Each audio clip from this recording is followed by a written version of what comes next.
Hey guys! Today we're diving into another truly horrifying case. If you want to support my channel, make sure to subscribe and stay active. It really helps me out.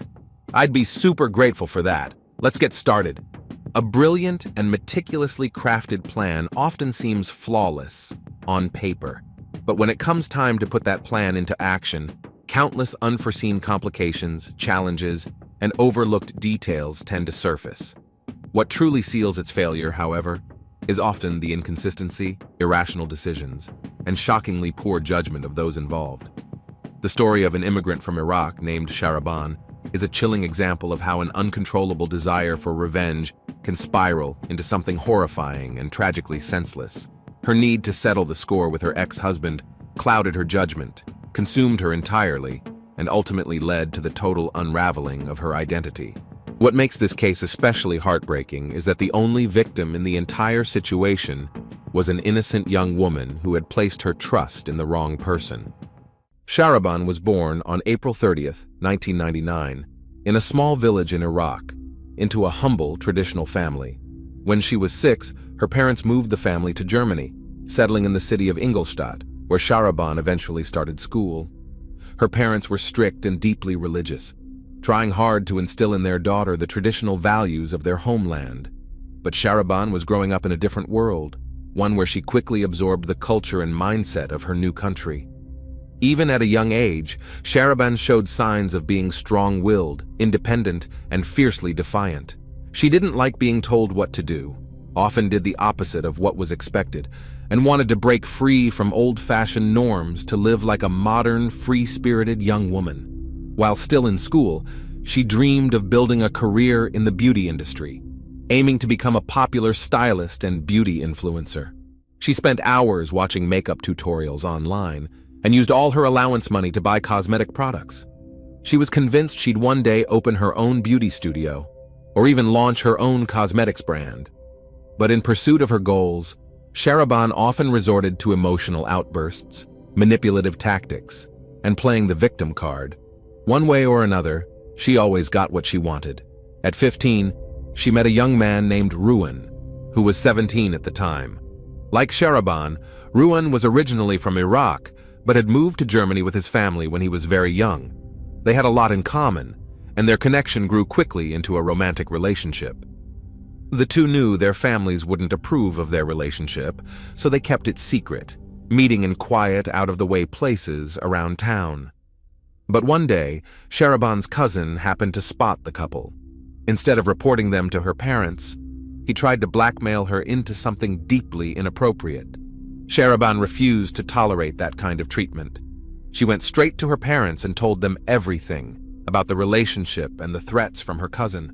Her parents were shocked by both revelations, but Shahraban knew the cousin had lost all leverage over her. As for the rest, she was ready to handle it on her own terms. Her parents forbade her from seeing Ruan, but she ignored the ban and kept meeting him in secret. The family fights became more frequent, but Shahraban stayed firm in her decision. The moment she turned 18, she and Ruan made their relationship official and got married. After that, she cut off contact with her parents for over a year. Both Shahraban and Ruan were ambitious, driven by dreams of a better life. Together, they opened a small hair salon where Shahraban worked as a makeup artist and skincare specialist. Business was going well and slowly expanding, and it started to bring in a solid income. It looked like their dreams were finally within reach, a promising future just ahead. But that hope quickly started to unravel. Their marriage was only truly happy during the first year. Shahraban's personality, intensely jealous, short-tempered, and highly reactive, began to dominate the relationship. What started as arguments behind closed doors soon turned into public confrontations. Her outbursts weren't limited to their home anymore. They spilled out into the open, drawing attention wherever they went. Shahraban's jealousy knew no bounds. She was suspicious of nearly every woman her husband interacted with. Sometimes, her emotions boiled over so intensely that she even lashed out at clients at their salon if she thought they were being too friendly with Ruan. This kind of aggressive behavior took a toll on their family business, but she was beyond reasoning. What had once been a marriage slowly turned into a constant cycle of drama and emotional outbursts. One day, Sharaban caused a scene at the cafe where the couple usually had lunch during their work breaks. She lost control during an argument, hurling whatever was within reach at Ruin. One of her throws landed a dessert squarely on the table, and people sitting nearby. That public meltdown got them banned from the establishment, as the owner made it clear they were no longer welcome. The incident made waves in their community, and became a hot topic among acquaintances and neighbors alike. But the attention and public criticism did nothing to stop Sharaban's behavior. If anything, her confrontations with Ruan escalated. What began as arguments became physical confrontations, and Ruan, unwilling or unable to retaliate, became the one taking the brunt of it. Still, the idea of divorce never came up. Strangely enough, it seemed like both of them were just resigned to it all. In 2020, when the pandemic hit and lockdowns were put in place, the couple found themselves confined to the same space day in and day out. Oddly enough, the forced proximity led to a brief reconciliation. They managed to rebuild some connection, and by the following year, when restrictions eased, they jumped back into business with renewed energy. Things seemed to be on the upswing, and in 2021, Sharaban treated herself to a sleek, brand-new black Mercedes-Benz. Owning her own car gave her a fresh sense of freedom. She could come and go as she pleased, without explaining herself to anyone. Her confidence turned bold, borderline defiant. She started frequenting nightclubs and other nightlife hotspots, meeting new people, especially men. These encounters were often short-lived, casual flings, or the occasional two-date affair.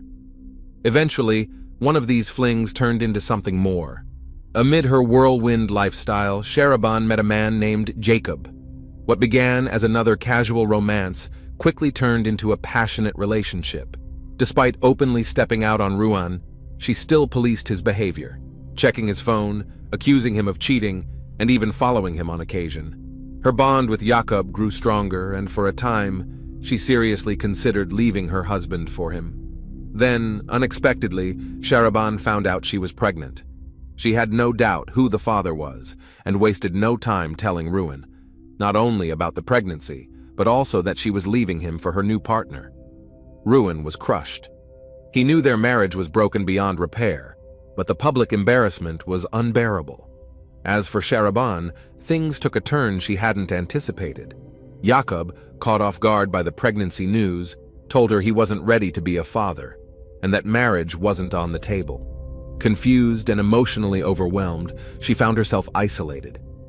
That's when Ruan's family stepped in. Seeing an opportunity, they pressured her hard and ultimately convinced her to end the unexpected pregnancy. It was obvious to everyone around them that the relationship was falling apart, but neither Sharaban nor Ruan rushed to make it official. They continued living under the same roof, even as the tension between them grew unbearable. Sharaban carried deep resentment, not just toward her husband, but toward his family as well, especially after they pressured her into ending the pregnancy. One day, in a moment of pure rage, she stormed into the home of Ruan's brother and lashed out. She attacked both the brother and his wife with a stun device, causing chaos and frightening their sons and daughters. It was a turning point that couldn't be ignored. After several more confrontations that turned physical, Ruan finally took legal action. He filed for divorce and obtained a court order preventing Sharaban from coming near him or his family. However, there was still the matter of the business they had built together, legally registered in Ruan's name, and he had no intention of giving up the salon. With the marriage over, Sharaban lost access to the salon entirely. The court would now decide its fate. Most of Ruan's family and friends sided with him, leaving Sharaban isolated and bitter. She moved into a rented apartment, withdrew from social life, and began developing a dangerous plan for revenge. In her mind, the only way to strike back was to fake her own passing and frame her ex-husband for the crime. If everything worked, Ruan would be sent to prison, and she would disappear, free from everything. To make the plan work, she needed someone, specifically, a young woman whose appearance could pass for her own. It was a chilling idea, and while it sounded absurd, Sharaban approached it with alarming determination. She began scouring social media, scanning one profile after another, collecting information, analyzing photos, and shortlisting potential targets. Eventually, she found someone who fit the criteria perfectly, a 23-year-old waitress named Khadija. Shahraban learned through social media that Khadija had grown up in foster care, which meant there were likely no close family members to raise concerns right away. Like Shahraban, Khadija was an immigrant, originally from Pakistan. She had moved to Germany as a young girl with her father, but he was later incarcerated, and she was placed in a group home. Despite the hardships of growing up alone in a foreign country, Khadija remained optimistic and outgoing. She had dreams of breaking into the entertainment industry, working in television, or acting in films. She regularly went to auditions, casting calls, and talent shows. Shahraban saw that ambition as the perfect opening for her scheme. After double-checking every detail, Shahraban was convinced she had found the ideal person. Khadija was about the same height, had a similar build, and their facial features were strikingly alike. Even their fashion sense was nearly identical. In real life, they could easily have passed for sisters. In April 2022, Shahraban created a fake account on a popular social media platform, posing as a talent scout. She built the profile carefully. It looked legitimate, gained followers, and regularly posted about auditions and casting opportunities. Everything seemed authentic, and by mid-June she reached out to her intended target under the guise of being a casting director for a well-known German rap artist. Shahraban messaged Khadija, claiming she had been selected for a music video shoot and inviting her to attend an audition. Khadija was thrilled. She immediately said yes and was already dreaming about her big break. She happened to be a fan of the artist and decided to message him directly to express her excitement and ask for a few details. That's when she learned that no such shoot was planned, and no casting was happening.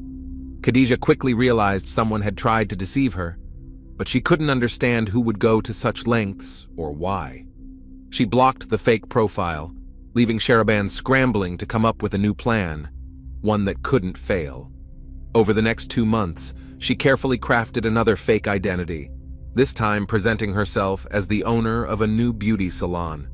She reached out to Khadija again, this time offering complimentary beauty treatments as part of a promotional event for the salon's grand opening.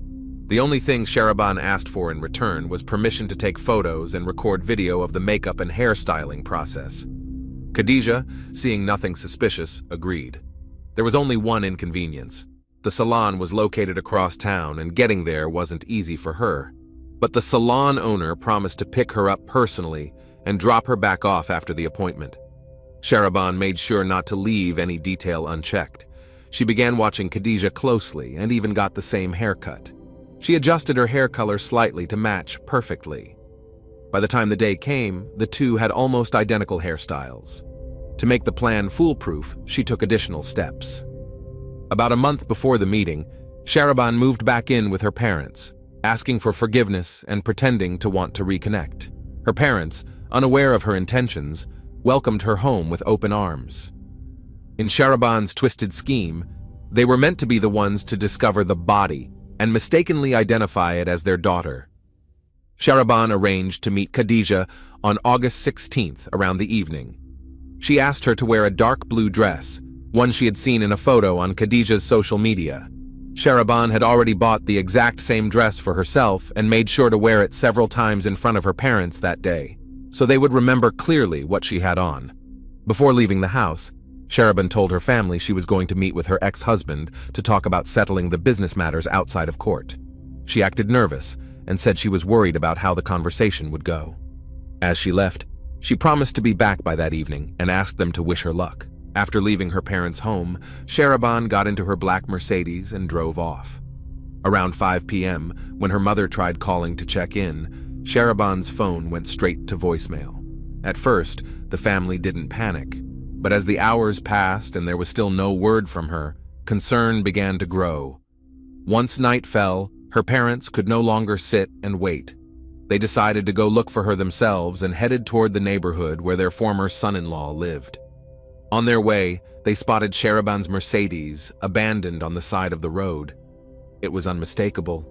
There was no way she would just leave her car like that. Something was clearly wrong. The car had tinted windows, making it difficult to see inside in the dark. But through the windshield, they could make out a figure lying motionless in the back seat. They tried to open the doors, but they were locked. Panicked, they called the police and requested emergency medical services. When officers arrived, they unlocked the vehicle, and what they found inside was chilling. A young woman's lifeless body was sprawled across the back seat, surrounded by a pool of blood. Later, forensic examination revealed more than 50 stab wounds, many of which were targeted at the face, neck, and chest. The brutality of the attack left no doubt. Whoever did this had no intention of letting the victim survive. Although the victim's face had been disfigured beyond recognition, Sharaban's parents identified the body as their daughter. She was wearing the same dark blue dress she had left the house in. Her purse, with her ID inside, was lying nearby, and her bracelet was still on her wrist.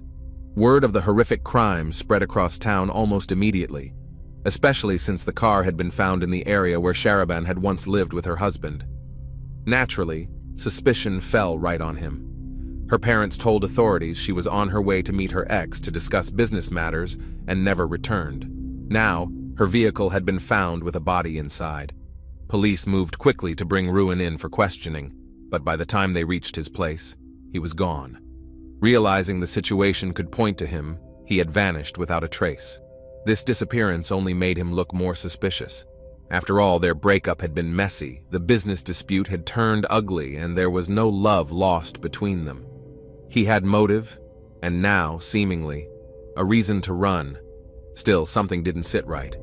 Despite the parents' identification, officers had lingering doubts. The victim was found in Sharaban's car, wearing her clothes and carrying her ID, but the extreme damage to the face seemed intentional, possibly meant to prevent proper identification. Then came another twist. The day after the discovery, a woman named Samira came forward to file a missing person report. Her friend and co-worker, Khadija, hadn't shown up to work, wasn't answering calls or messages, and hadn't been seen since the previous evening. Authorities launched a search and were struck by how closely Khadija resembled Sharaban. The DNA analysis confirmed what investigators had already begun to suspect. The body found in the car did not belong to Sharaban, but rather to the missing waitress, Khadija. The confirmation changed everything. To make matters worse, new evidence surfaced showing that someone had recently posted online, looking to hire someone for an attack, offering 30,000 euros for the job. That lead traced back to Sharaban and her new boyfriend, Shaya. Initially, they had tried to find someone to carry out the act, but eventually decided they could handle it themselves. Their plan, at least in theory, was simple. Stage a violent crime, frame Sharaban's ex-husband, and send him to prison. But what came after? The couple clearly hadn't thought that far ahead. The sheer recklessness of the scheme stunned investigators. Despite faking her own death, Sharaban didn't even try to lay low.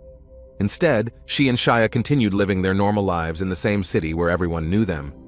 That decision would prove to be their undoing. Sharaban was arrested just 2 days after the crime when she walked into a cafe for a meal. Several customers recognized her immediately and notified law enforcement. When officers arrived and took her into custody, she quickly gave up Shaya's location, attempting to shift all blame onto him. The two, who had once plotted a cold and calculated act together, were now throwing each other under the bus. For all the meticulous effort they had put into the planning, their explanations fell apart when asked about the aftermath. If everything had gone according to plan, if Sharaban had been officially declared dead and Ruin sent to prison, what was her next move?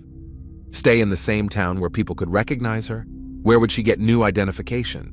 And with media coverage of the case running nationally, she wouldn't be able to disappear anywhere in Germany, or even in Europe. Their financial situation didn't help either. All they had was the small amount of money Sharaban had withdrawn from her own account before staging the act. They had left the car behind with Khadija's body inside, believing it would add credibility to the deception. But they had overlooked a critical detail. Sharaban, declared dead, would no longer have any legal claim to the business she once shared with Ruin. They hadn't considered that investigators could and would use DNA, dental records, or fingerprints to confirm a victim's identity. Once in custody, their relationship quickly unraveled. The love that once bonded the two was gone. Now, it was every person for themselves. Shaya claimed that Sharaban masterminded everything, planned every detail, and carried it out on her own. He only helped her disappear afterward. But Sharaban's version painted a very different picture. According to her, it was Shaya who decided to go through with the act, while she had backed out at the last minute. Right on schedule, a sleek black Mercedes-Benz pulled up in front of the building where Khadija lived. Sharaban introduced herself as the salon owner, while Shaya played the part of her personal driver. Khadija felt uneasy, even startled, by how much she and the owner looked alike. They weren't just similar. They looked like twins and were dressed nearly identically. Sensing her discomfort, Sharaban quickly brushed it off, claiming it was just part of a branding strategy for the salon's upcoming promotion. Once the three of them were in the car, Sharaban acted as if they were running late and insisted they take a shortcut. Shaya drove them off the main road into a deserted, undeveloped area. There, he suddenly claimed they had a flat tire and needed to get out of the car so he could fix it. The moment Khadija stepped out, he attacked, using a knife, striking repeatedly in the chest, face, and neck. He didn't stop until her face was unrecognizable. After the attack, Shaya placed the body in the back seat, changed into a clean set of clothes he had brought along, and returned to the driver's seat. The car's tinted windows made it nearly impossible to see inside, so the couple wasn't worried about being noticed. They drove to the area near Ruin's home, left the car parked casually along the roadside, and walked away, unconcerned about being seen or recognized. They checked into a hotel in a different part of the city and carried on as if nothing had happened, frequenting public places and continuing their normal routine. The trial that followed would shock the country. After the crime came to light, Ruin went into hiding. He remained off the radar for over a year while the investigation unfolded. Eventually, he explained that even after the authorities cleared him of suspicion, he feared that Sharaban, despite being behind bars, would find some way to get back at him. And as it turns out, he had good reason to be afraid. While in custody, both Sharaban and Shaya allegedly tried to arrange further attacks by hiring others through prison contacts, hoping to silence potential witnesses. Thankfully, none of those attempts succeeded. During the trial, the two turned on each other. Each claimed the other was the mastermind, and neither showed remorse for what had happened. One witness, a man named Alan, testified that he had originally responded to an online ad offering payment for an attack. After receiving a €5,000 advance, he simply took the money and vanished. It was after this scam that Sharaban and Shaya reportedly decided to carry out the crime themselves. Fearing the police might track him down and implicate him, Alan went to the authorities voluntarily and confessed everything. What baffled investigators throughout the case was the complete lack of logic behind the plan. It was clear that Sharaban's primary motive was revenge against her ex-husband, but no one could make sense of what she thought would happen afterward.